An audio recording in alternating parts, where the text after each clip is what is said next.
En este vídeo vamos a obtener el campo magnético que crea una corriente rectilínea como la que vemos pintada en verde sobre un punto P genérico situado en cualquier punto del espacio. Vamos a establecer un sistema de ejes de forma que alineemos el eje Z con el conductor, este sería nuestro eje Z, y por tanto este sería nuestro eje X y nuestro eje Y. El punto puede estar a cualquier altura y en cualquier coordenada X o coordenada Y. ¿Vale? Es una localización completamente genérica. Lo único que vamos a suponer es que la distancia que hay desde el hilo al punto por el camino más corto es una distancia ρ, que como digo es genérica y por lo tanto puede estar en cualquier punto, a cualquier ángulo con respecto a ese hilo.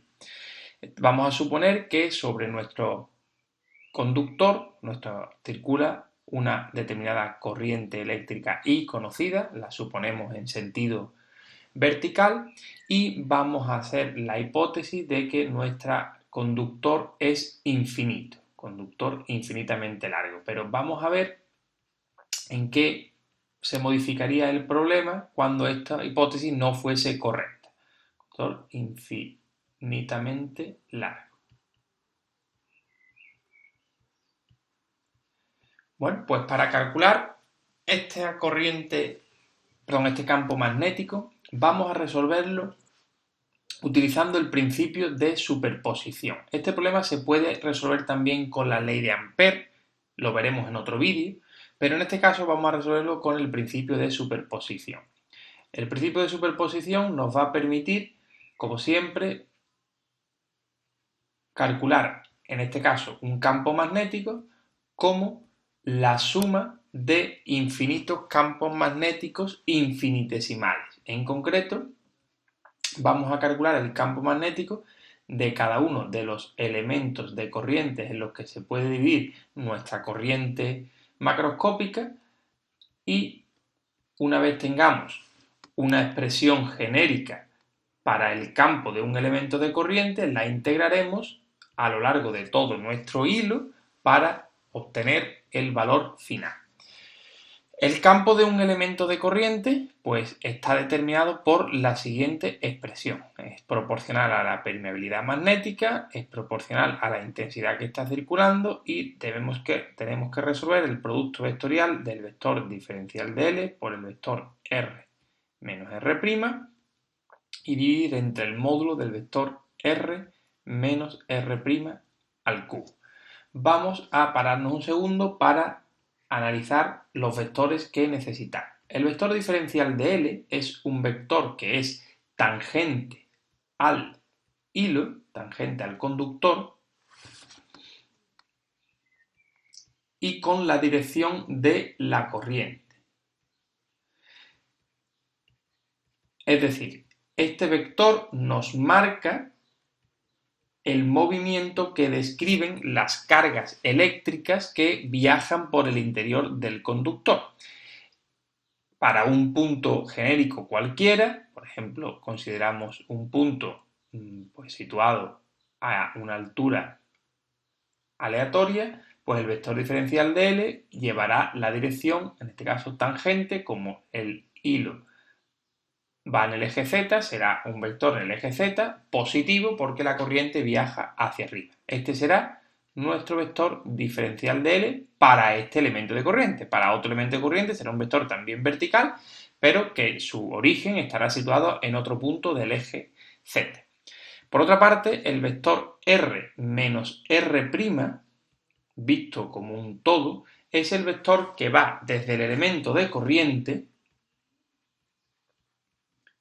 o dicho de otra forma, desde el vector de L hasta el punto en el que queremos calcular el campo, en este caso un punto completamente arbitrario.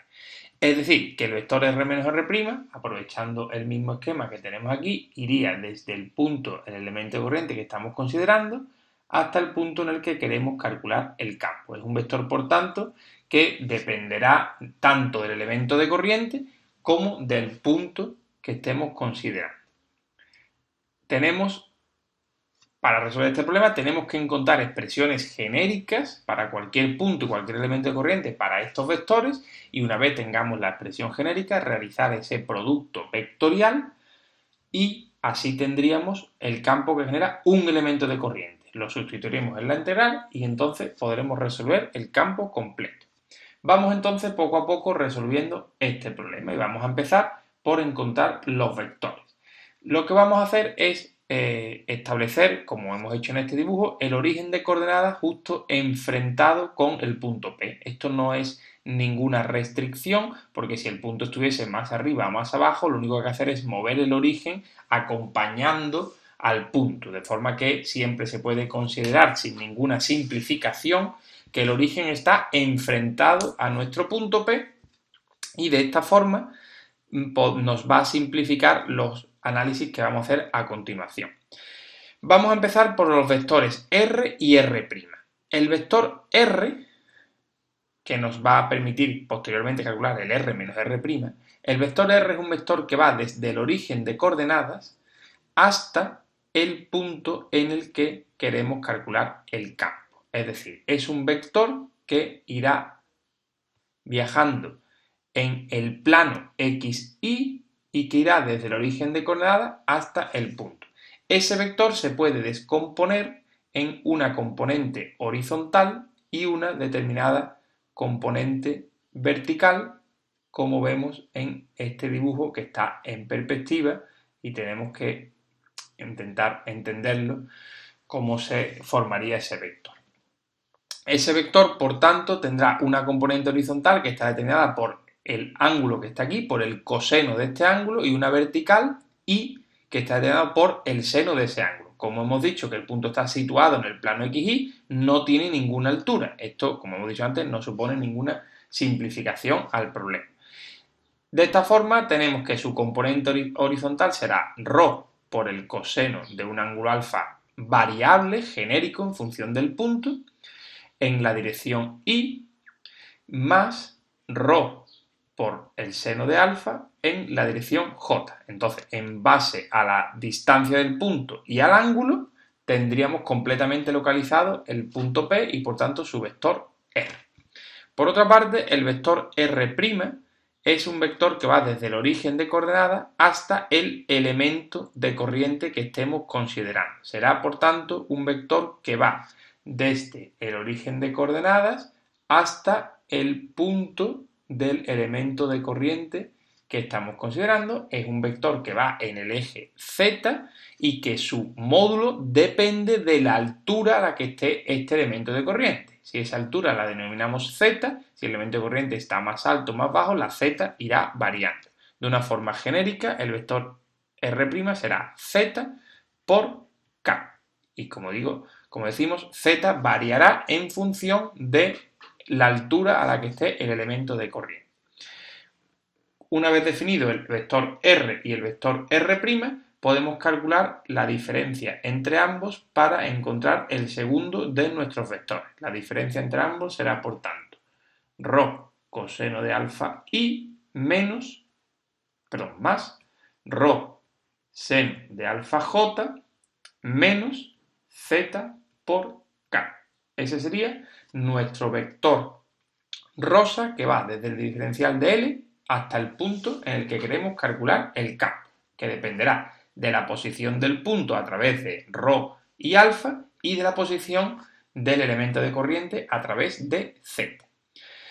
El vector diferencial de L, como vemos en el dibujo anterior, es un vector que lleva la dirección del cable, es un vector que apunta hacia arriba y por tanto su módulo será diferencial y tendrá la dirección K positiva, puesto que la corriente la hemos puesto en dirección positiva. Si la corriente fuese hacia abajo, pues el diferencial de L iría en dirección menos K. Bueno, pues ya tenemos el vector diferencial de L, ya tenemos el vector R menos R', ya podríamos resolver nuestro producto vectorial. El producto vectorial que tenemos que resolver aplicando la regla del determinante sería el siguiente. Como tenemos nuestros vectores en coordenadas cartesianas, podemos aplicar directamente el determinante que representamos a continuación. En primer lugar, el vector diferencial de L solo tiene dirección K y módulo diferencial de L. Por otra parte, el vector R menos R', que es este que está aquí, tiene componentes en las tres direcciones del espacio. Resolvemos nuestro determinante aplicando la regla de los menores principales. En la dirección Y tendríamos que resolver este producto cruzado, que vemos que nos sale menos ρ seno de alfa diferencial de L en la dirección Y. En la dirección J tenemos que cambiar de signo el menor, menos, y después sería este producto cruzado, que hay que poner aquí ahora otro, menos ρ coseno de alfa diferencial de L, J. Y en la dirección K nos sale directamente 0. Es decir, que nuestro producto vectorial podemos sacar factor común algunos términos, podemos sacar factor común en concreto ρ y diferencial de L y obtenemos menos seno de alfa y más coseno de alfa J. Este sería el resultado de realizar nuestro producto vectorial. Ya tenemos, por tanto, el numerador de nuestro campo magnético del elemento de corriente. Nos vamos a obtener el módulo del vector R menos R'. El módulo del vector R menos R' será la raíz cuadrada de cada una de las componentes al cuadrado. En este caso tenemos aquí el vector, la primera componente sería ρ cuadrado coseno cuadrado de alfa más ρ cuadrado seno cuadrado de alfa más z al cuadrado. Sacando factor común el ρ cuadrado y aplicando la propiedad de la trigonometría, pues tenemos directamente ρ cuadrado más z cuadrado. Es decir, obtenemos una solución, un módulo que es independiente del valor de alfa.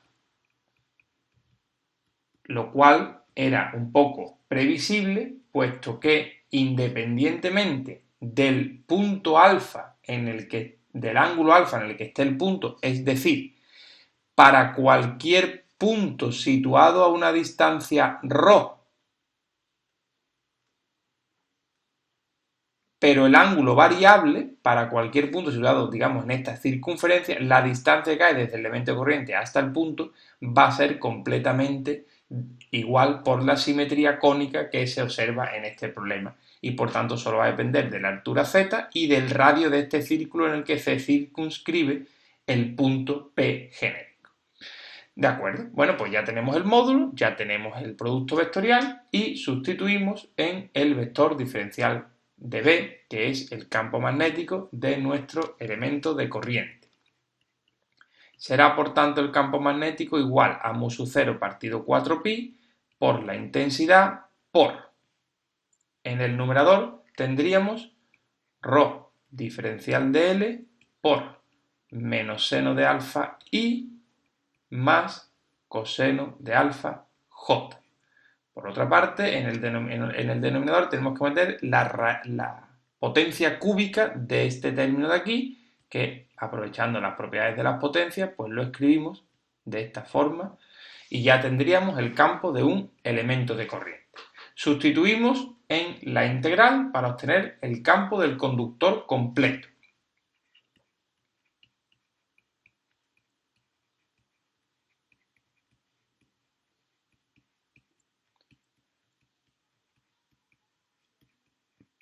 El campo que genera el conductor o la corriente completa será la suma del campo que generan cada uno de los elementos de corriente. Tenemos que resolver esta gran integral, pero vamos a ver que muchos de estos términos son constantes y se van a poder sacar fuera de la integral. Tenemos siempre que resolvamos una integral, tenemos que saber qué es lo que estamos integrando, qué es lo que estamos considerando. Estamos sumando la influencia de cada elemento de corriente. O sea, lo que está variando en la integral es la posición del elemento de corriente vertical que estamos moviendo. Es decir, el punto está fijo. Y como el punto P está fijo, tanto ρ como alfa, que es el ángulo este, alfa, tanto ρ como alfa están fijos y lo que varía, por tanto, es la variable z. Esa es la variable que se está modificando en esta integral. Y por tanto, todo lo que nos dependa de z puede salir constante. Puede salir constante, por tanto, mu sub 0 partido 4pi y la intensidad. También puede salir constante ρ y también puede salir constante todo este término de aquí, seno de alfa i más coseno de alfa j. Recordemos que el ángulo es fijo y los vectores cartesianos son fijos, pero además lo que vamos a hacer es utilizar las propiedades o vamos a utilizar coordenadas cilíndricas para escribir esto de una forma más compacta. El vector u sub alfa, que es un vector que gira alrededor del eje z, se define precisamente como el vector menos seno de alfa i más coseno de alfa j.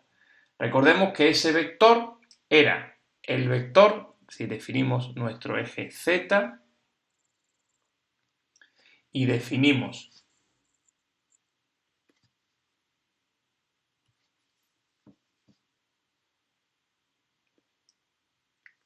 un círculo alrededor del eje z y un punto cualquiera en dicho círculo, por ejemplo este punto de aquí, el vector u sub alfa es gráficamente el vector que gira alrededor del eje z tangente a este círculo y por tanto perpendicular al radio del círculo. En el dibujo en perspectiva pues quizá no se aprecia, pero estos dos vectores son perpendiculares en una perspectiva superior. Si este es el círculo, el vector o la dirección del radio sería esta que hemos marcado aquí de radio ρ y el u sub alfa sería un vector unitario que gira con la regla de la mano derecha alrededor del eje z. Entonces, este de aquí, que es u sub alfa, sale fuera de la integral porque no depende de la variable z, simplemente lo vamos a escribir así, pero bueno, conviene recordar cómo se define u sub alfa, y dentro de la integral exclusivamente dejamos diferencial de L dividido entre ρ cuadrado más z cuadrado elevado a 3 medios. El vector diferencial, el módulo del vector diferencial de L, que es de L, como está alineado con el eje z, coincide con la dirección z. Es decir, diferencial de L coincide con diferencial de z, que es la variable de integración que estábamos considerando, y por tanto tenemos ahora una integral que está definida en nuestra variable z cuadrado y que ahora tendríamos que resolver. Los límites de integración de esta integral que tenemos que resolver depende de la longitud de nuestro conductor. Es decir, si conociésemos la longitud del conductor que fuese finita o infinita, pues simplemente habría que utilizar el valor inicial y final de z, z0 y z1.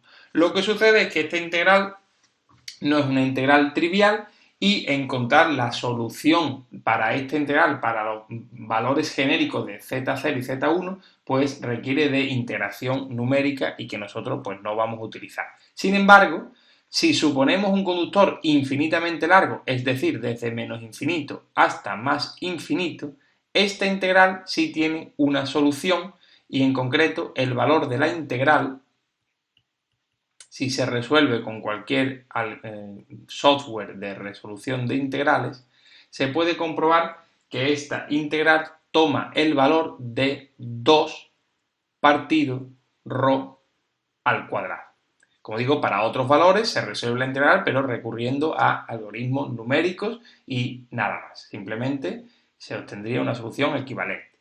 Si sustituimos, por tanto, el valor para un conductor infinitamente largo, obtendríamos que este 2 se nos simplificaría con este de aquí y tendríamos mu sub 0 partido 2pi, la intensidad, ρ al cuadrado anula a un ρ del numerador y el vector de dirección u sub alfa. Y esto en Tesla daría la solución para el campo magnético.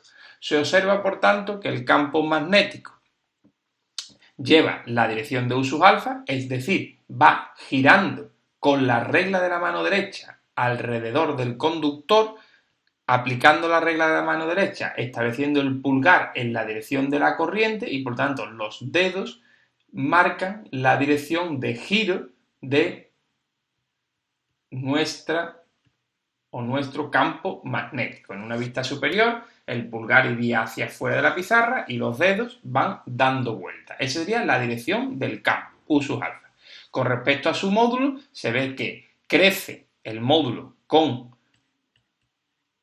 la intensidad. A más intensidad, más intenso es el campo magnético, y también vemos que decrece linealmente con la distancia. Si nos alejamos del campo magnético, es decir, el círculo en el que se circunscriba el punto es más grande, tiene un radio mayor, el campo magnético es más pequeño. De esta forma hemos obtenido el campo magnético para un conductor rectilíneo. Hacemos un resumen de la solución que hemos seguido para este problema. Hemos aplicado el principio de superposición. Vamos a ver en otro vídeo que este problema se puede resolver también con la ley de Ampère. Pero en este caso aplicamos el principio de superposición, que nos implica establecer o obtener los valores de los vectores diferencial de L y R menos R'. Se obtienen a través de este sistema de ejes coordenados en coordenadas cartesianas y se realiza el producto vectorial que necesitamos en el numerador. Con cuidado vamos operando y vemos algunas simplificaciones, algunas cosas que se nos van, y en concreto llegamos a una expresión final en la que de todas las variables que tenemos, la única que varía en la integral es la variable que depende del elemento de corriente y por tanto es la variable z. Tanto ρ como alfa, que dependen del punto, son constantes. Eso me permite sacar fuera de la integral un montón de términos. He utilizado coordenadas cilíndricas para agrupar este vector en uno único. Lo podría haber dejado por separado y por tanto hubieras tenido una expresión que dependería de seno de alfa i más coseno de alfa j, pero para escribirlo de forma más compacta se ha utilizado la definición de U sub alfa. Lo importante es darse cuenta que es un vector que va dando vueltas alrededor del eje z.